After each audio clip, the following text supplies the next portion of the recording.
Nós estamos vivendo um tempo onde muitas coisas na nossa vida foram destruídas. Muitas pessoas estão passando dias difíceis no casamento.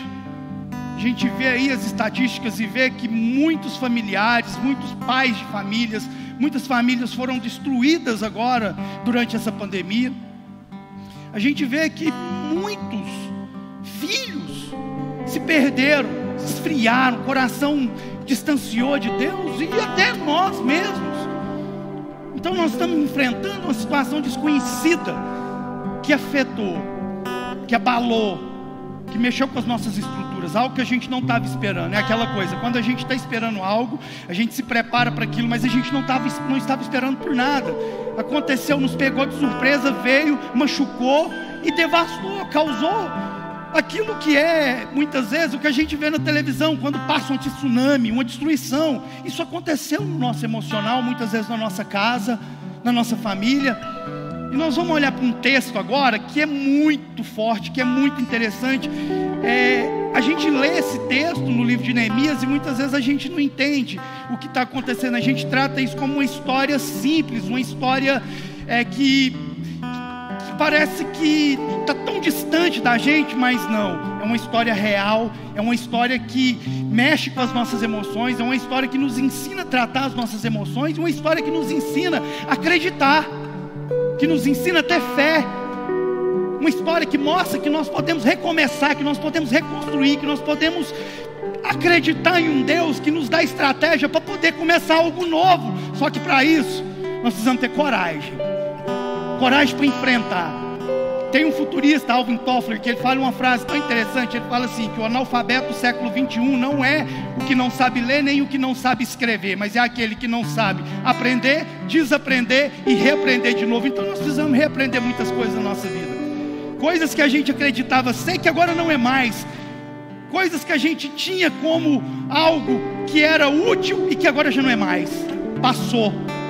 Tem um filósofo que ele cita uma frase em um dos seus livros, Mundo Líquido. Ele fala assim, que agora a única coisa permanente são as mudanças. A única coisa permanente são as mudanças. Olha, você vê que parece meio que incoerente, mas não. Agora nós estamos vivendo um tempo onde tudo está mudando muito rápido, tudo está acontecendo muito rápido. Ele cita também que a única certeza que a gente tem é a incerteza. A gente já não sabe de mais nada, está tudo nos pegando de surpresa, tantas informações que vêm, devasta, que chega de uma vez, que torna o nosso dia mais difícil, que torna a nossa vida mais complicada, e que a gente olha às vezes e parece que não consegue imaginar que nós temos um Deus que pode nos ajudar a recomeçar e começar de novo. O livro de Neemias nos mostra isso, que ele estava na capital da Pérsia, em Suzã, e de repente ele encontra um dos seus irmãos de sangue. E quando ele encontra um dos seus irmãos de sangue, o irmão dele traz uma notícia muito ruim. E a notícia que o irmão dele trouxe era que a cidade dos seus pais, a cidade que eles moravam, que seus pais moravam, estava devastada. Houve um acontecimento tempos antes de Neemias, onde o povo havia se perdido naquilo que era o relacionamento com Deus. Então o rei da Babilônia vem e invade Jerusalém com cavalos, destrói a cidade, queima o templo, leva os utensílios do templo, destrói a vida daquilo que era o povo de Deus, leva o povo para o cativeiro na Babilônia. Um povo que agora era o povo de Deus, agora começa a viver como escravo na mão da Babilônia, na mão de um rei que não tinha a menor noção de quem era Deus. E agora o povo de Deus está como escravo na mão desse rei da Babilônia. Cidade destruída. Tempos antes do povo de Deus, que foi escolhido por Deus habitar, os otomanos haviam levantado, era o Império Otomano, havia levantado um muro que cercava Jerusalém, uma muralha poderosa, uma muralha de 12 metros de altura, por 8,5 de comprimento, que foi feita para fortificar, para guardar a cidade, para os inimigos não entrar. Mas isso não adiantou, porque a Babilônia veio, amarrou cordas em seus cavalos, amarrou na muralha, destruiu a muralha, invadiu, saqueou o templo, quebrou tudo, levou o povo de Deus para o cativeiro. O tempo foi passando, 70 anos se passaram. Entra um rei, o rei da Pérsia, o rei Ciro. Ele ganha a guerra dos babilônicos e agora ele começa a liberar o povo por etapas, para voltar para a sua terra, para voltar para reconstruir a sua cidade.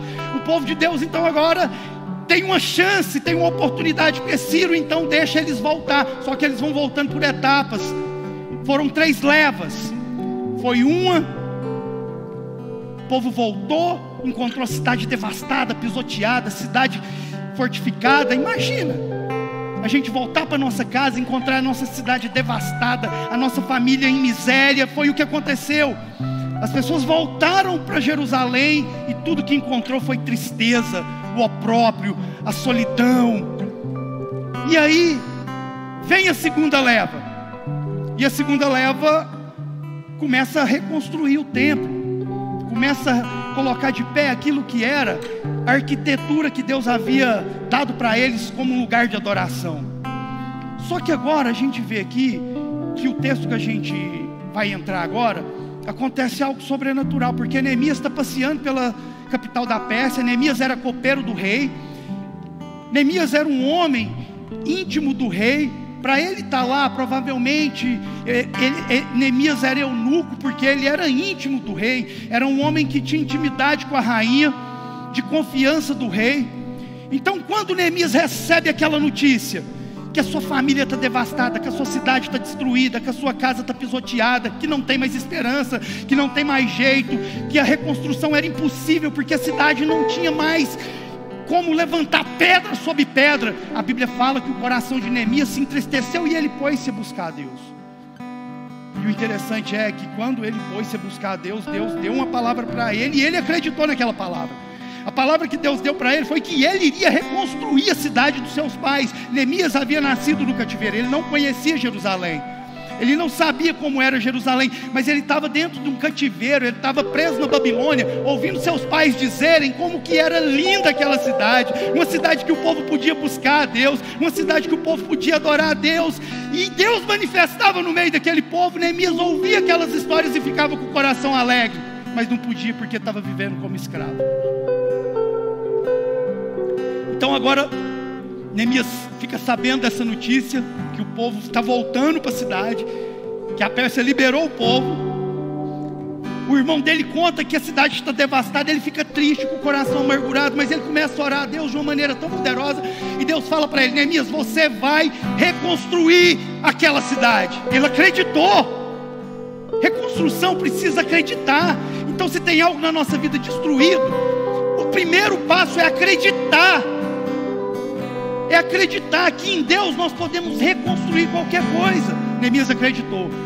Só que aí a Bíblia fala que ele, sendo copeiro do rei, naquela época existia muita traição entre os reis. Então o copeiro do rei era aquele que provava o vinho antes do rei beber. Então Neemias agora, ao se encontrar com o rei, ao provar o vinho, a Bíblia fala que o rei olhou para Neemias e viu que Neemias estava triste. O semblante de Neemias não era o mesmo, porque o copeiro tinha uma profissão, tinha um cargo bom, então ele sempre estava alegre diante do rei. Mas agora o rei percebeu que tinha tristeza no coração dele, e o rei faz a pergunta, e o rei fez, na hora que o rei fez a pergunta que o rei fez foi a seguinte: Neemias, o que está acontecendo? Eu só te vejo alegre, você não tem nada por fora, então isso só pode ser tristeza de coração teu. O rei viu o que estava passando no coração de Neemias.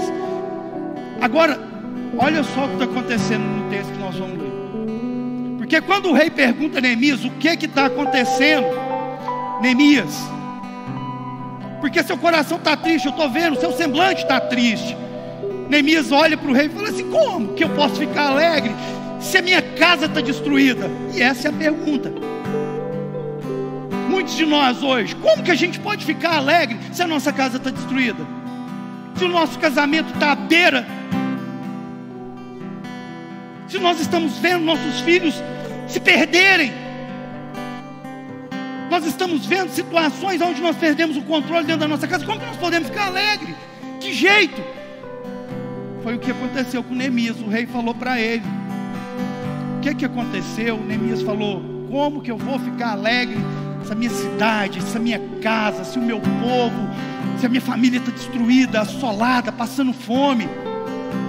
Aí agora, meu irmão, é que vai entrar o ponto-chave, porque o rei olha para Neemias e fala assim: então tá, então o que você quer? O que você quer que eu te faça? Imagine se Deus agora se manifestasse a nós por 2 minutos, para cada um. Pensa aí agora no seu coração, diante de tudo que a sua casa está passando, ou se está alegre, ou se está triste, ou se está passando qualquer sofrimento. Imagina que Deus chega agora para você, e Deus tem 3 segundos, e Ele te faz uma pergunta: o que é que você quer que eu te faça agora? Uau, olha só o que está acontecendo. O rei olha para Neemias e fala assim: o que é que você quer que eu te faça? Neemias teve muita coragem. Por quê? Esse rei Artaxerxes, aconteceu uma situação com ele um tempo atrás. A segunda leva que veio, que começou a reconstruir o templo, quando ela começa a reconstruir o templo, a gente vê lá no livro de Esdras, capítulo 4, eles estavam lá empolgados construindo o templo, e chega samaritanos até eles. E quando os samaritanos chegaram até Zorobabel e falou assim: ó, nós estamos aqui, nós queremos fazer parte dessa obra, nos deixa fazer parte dessa obra, nós queremos edificar o templo junto com vocês. Zorobabel pegou, olhou para os samaritanos e falou: vocês não têm parte com isso. Por quê? 2 Reis, capítulo 17, verso 33, fala que os samaritanos eram pessoas que adoravam deuses diferentes do Deus de Israel. Então Zorobabel teve uma revelação e falou: opa, peraí, vocês não têm parte com a gente. Nós queremos pessoas que cultuam a Deus, nós não queremos pessoas que prestam culto ecumênico, nós queremos pessoas de Deus aqui. Vocês não. O rei Artaxerxes, que é o rei de Neemias, e quando eles escrevem a carta, eles escrevem falando o seguinte: ó, esse povo está construindo de novo Jerusalém, eles estão levantando os muros de Jerusalém, e vai acontecer o seguinte: esse povo vai fortificar a cidade, vai parar de pagar imposto, e não vai pagar aquilo que são os dotes para o rei. Samaritano, invejoso, na hora que viu que o povo estava animado, começando a reconstruir, e é desse jeito na nossa vida, sempre vai levantar um sexta-feira que vai tentar nos desanimar, que vai tentar nos colocar para baixo, que vai tentar falar que nós não vamos conseguir. E isso pode ser no seu casamento. Às vezes seu casamento está no final, sempre tem um amigo que vai falar: esquece essa mulher, larga para lá, larga esse homem, já deu o que tinha que dar, não tem mais jeito, acabou. Sempre vai ter um sexta-feira que vai tentar atrapalhar aquilo que é o propósito de Deus para se cumprir na nossa vida. Sempre vai ter um. Sempre vai ter um. Então o rei Artaxerxes ouviu o samaritano e manda uma ordem para o samaritano parar a obra. A obra é paralisada. Aí agora Neemias está diante do rei, e o rei perguntando: o que você quer que eu te faça? Imagina Neemias sabendo que o rei já tinha paralisado a obra lá atrás, e agora ele tinha que fazer um pedido para o rei. E o pedido que ele iria fazer para o rei é que ele queria reconstruir a cidade de novo, e que ele tinha uma ordem, e a ordem que tinha dado era Deus. O que esse rei ia pensar? Mas Neemias teve coragem. Então, meu irmão, deixa eu te falar: o primeiro passo para a gente reconstruir aquilo que está devastado, aquilo que foi pisoteado, aquilo que está em ruínas na nossa casa, é ter coragem, é acreditar. É acreditar que Deus tem um propósito na nossa vida, e nós temos que cumprir esse propósito de acordo com o que Deus projetou para a nossa vida, não de acordo com aquilo que as pessoas pensam a respeito de nós. Porque muitas vezes nós estamos deixando de viver o excelente de Deus, porque nós estamos apoiados naquilo que as pessoas querem que a gente seja, não naquilo que Deus quer que a gente seja. Neemias acreditou na palavra que Deus havia falado para ele: ei, Neemias, você vai reconstruir o templo, vai reconstruir o muro. É o que Deus está falando, meu irmão. Tem coisas que foi pisoteada e que Deus vai te ajudar a reconstruir. Tem coisas que você já até perdeu a esperança, mas Deus vai te ajudar a reconstruir. Nós só precisamos acreditar na palavra que Deus empenhou conosco. Lembra dos sonhos, lembra da palavra que Deus prometeu. E olha aqui, o que acontece? Neemias diante do rei: disse-me o rei: o que você quer, Neemias? Olha o que Neemias fez. Mais uma vez, quando ele fica sabendo que a cidade estava destruída, a primeira coisa que ele fez foi orar a Deus e pedir uma direção. O rei olha para ele e fala assim: Neemias, o que você quer? Então Neemias respondeu ao rei: então eu orei ao Deus do céu e disse o rei: se é da tua vontade, eu preciso reedificar os muros da minha cidade. Se é da tua vontade, seu servo acha mercê, peço-te que me envia a cidade dos sepulcros dos meus pais, para que eu reedifique, reconstrua. Olha a coragem. Neemias já tinha o não ele já tinha. Muitas vezes nós já temos o não, nós só precisamos acreditar e falar o quê? Eu vou fazer. E vou fazer requer disciplina, porque Neemias teve disciplina. De acordo com o que foi a palavra que Deus deu para ele, Neemias então começou a ter uma disciplina. E disciplina fala de fazer coisas que a gente não quer fazer. A primeira barreira a ser vencida foi a da mente de Neemias. O consciente de Neemias, que estava agarrado naquilo que era as coisas do passado. As pessoas daquela época, as pessoas daquela cidade estavam agarradas nas coisas do passado. A mente estava presa. Quem já viu aquela história do urso? O urso era do circo, e aí ele tinha um espaço de 4 metros. Então o urso todos os dias andava 3 para lá, 3 para cá, 3 para frente e 3 para trás. Um certo dia o zoológico comprou o urso e deu uma morada nova para o urso. Uma jaula, mas com a área externa gigante para o urso poder andar. Mas todos os dias o urso andava 3 para lá, 3 para cá, 3 para lá, 3 para cá. E aí o dono do zoológico falou assim: mas o que tem que esse urso? Que coisa estranha.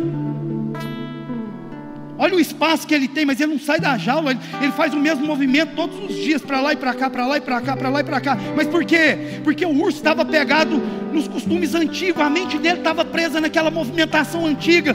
E ele tinha um espaço, ele tinha algo tão grande pela frente, mas ele não conseguia tirar a mente dele, que estava bloqueada com as coisas do passado, com aquilo que foi a tristeza que ele viveu naquele circo. Nós precisamos desbloquear a nossa mente.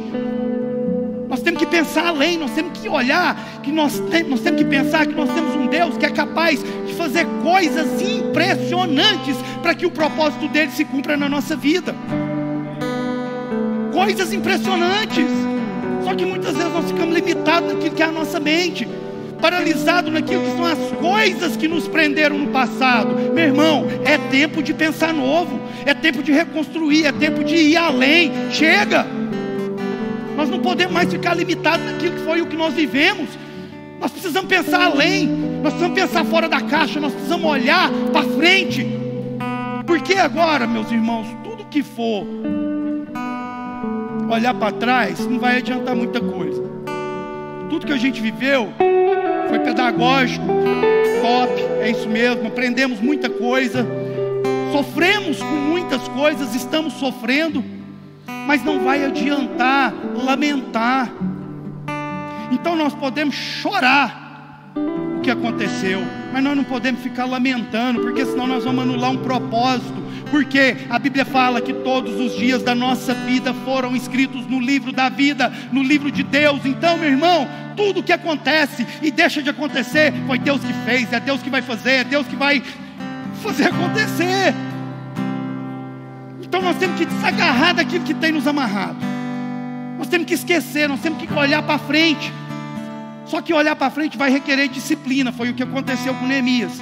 Porque chega uma hora no versículo 18 do capítulo 2: então lhes declarei. Neemias agora ele começa a encorajar o povo, começa a chamar gente de todas as tribos. Gente, vamos construir isso aqui. Deus falou que nós vamos reconstruir isso aqui. E o papel de Neemias agora é tão bonito, porque Neemias começa a encorajar os seus irmãos. Muitas vezes nós não estamos encorajando uns aos outros. Muitas vezes nós estamos sendo a palavra de peso para os nossos amigos e para os nossos irmãos, ao invés de incentivar. A gente olha o que está acontecendo na vida das pessoas, ao invés de impulsionar as pessoas, a gente quer paralisar as pessoas.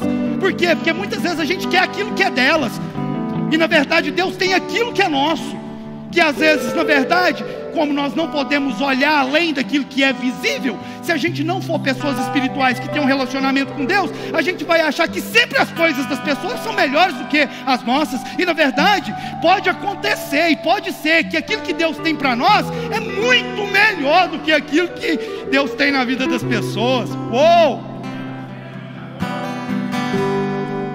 Muito mais. Parar de pensar na caixa.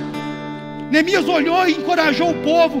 Neemias falou assim: e lhes darei como boa mão do Senhor, do meu Deus. O meu Deus estava comigo, e também as palavras que o rei me falava. Então disseram: disponhamos-nos. Olha só, o povo já está animado, o povo já está encorajado, o povo já acreditou que Deus estava no meio, o povo tinha certeza que Deus estava visitando eles. E é isso, meus irmãos, Deus nos visita o tempo inteiro, mesmo que muitas vezes a gente não vê, Deus está nos visitando. E aí ele continua: então vamos edificar, versículo 18, e fortaleceram as mãos para a boa obra. Olha isso. Versículo 6 do capítulo 4: e assim edificamos o muro, e todo o muro se fechou até a metade de sua altura, porque o povo tinha ânimo para trabalhar. Você está vendo? É preciso uma multidão, é preciso um homem corajoso, é preciso um homem que acredita naquilo que Deus falou para ele. Sabe por que nós estamos vivendo aquém daquilo que é o excepcional, o essencial de Deus? Porque nós não estamos acreditando naquilo que Deus tem para a nossa vida. Nós estamos apegados naquilo que as pessoas falam. E o que aconteceu aqui é que tinha 3 homens que desanimavam o povo todo. Olha aqui o que os caras falavam. Olha só, capítulo 4. Então falou na presença dos seus irmãos e do exército de Samaria e disse: o que vocês fazem, seus fracos judeus? Permitir-lhes isso? Vocês sacrificarão? Vocês vão conseguir acabar essa obra em um dia? Renascerão acaso dos montões de pó as pedras que foram queimadas? Olha só, pensa, gente, que desanimador. Você está lá trabalhando e os caras chegam lá e falam assim: vocês acham que vocês vão dar conta de fazer isso? Está tudo destruído, virou pó. Vocês acham que vocês vão fazer o quê? Vocês vão conseguir levantar a pedra desse pó? Não vão.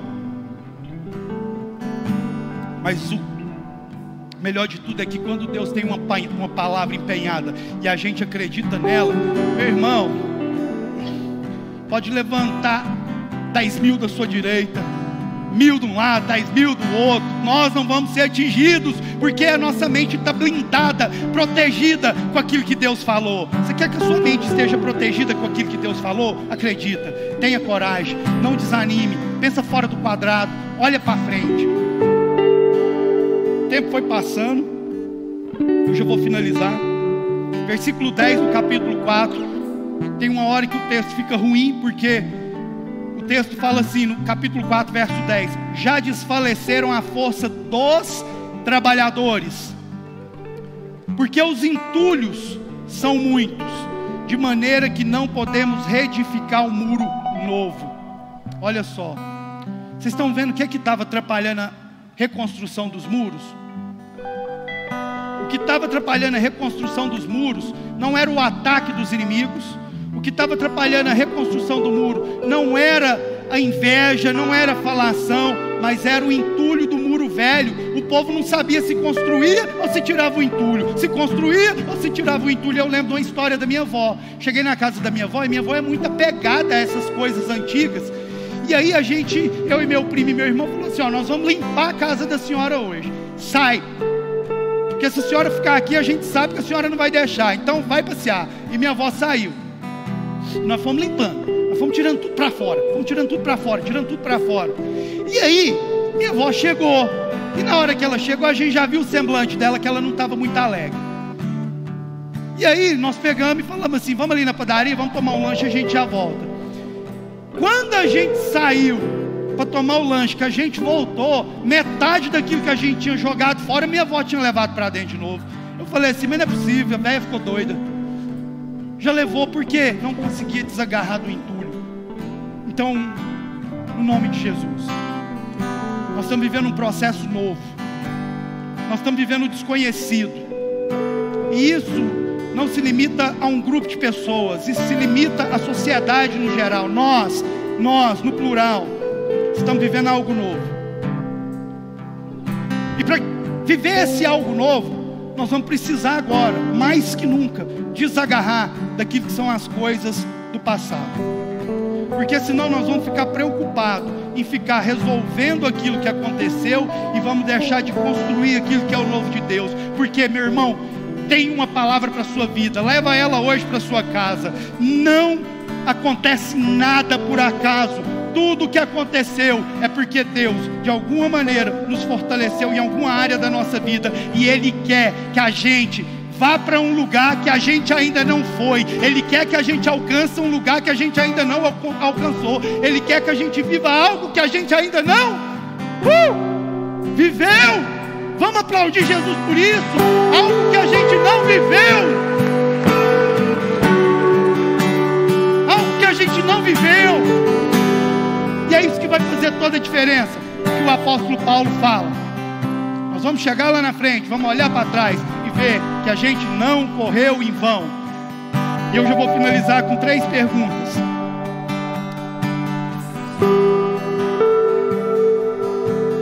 E a primeira: você tem sido tudo aquilo que Deus te fez para ser?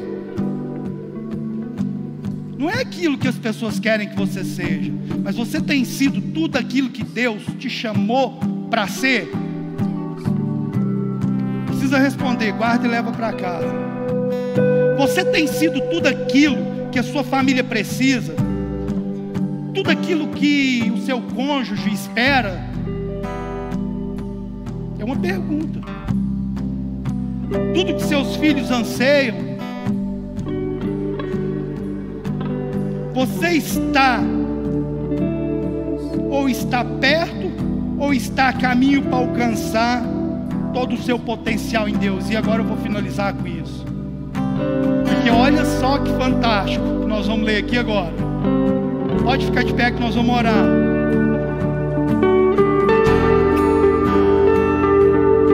Versículo 6. A hora que eu falar, meu irmão, você vai começar a bater palma e não vai parar, e vai agradecer Jesus, porque Ele faz coisas sobrenaturais. Os otomanos, quando construiu os muros de Jerusalém, 12 metros de altura, 4 quilômetros de extensão, por 8,5 de largura, eles demoraram 3 anos e meio para construir aquele muro. Aquilo era uma muralha praticamente imbatível. 3 anos e meio para construir, porque a poderosa mão de Deus está sobre a sua vida. Amém? Feche seus olhos, eu quero orar. Pai, no nome de Jesus, essa noite eu te agradeço porque o Senhor visitou o nosso coração.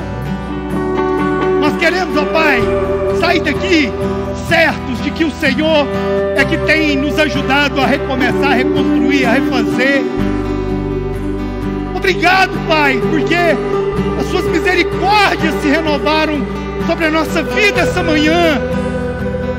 Obrigado, Deus, que o Senhor tem nos livrado do laço do passarinheiro.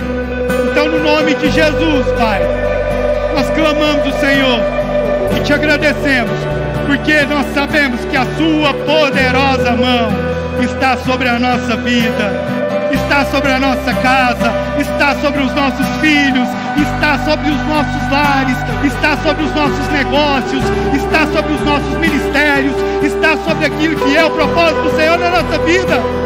Oh, obrigado, Deus. Aleluia. Amém, meus irmãos. Graças a Deus.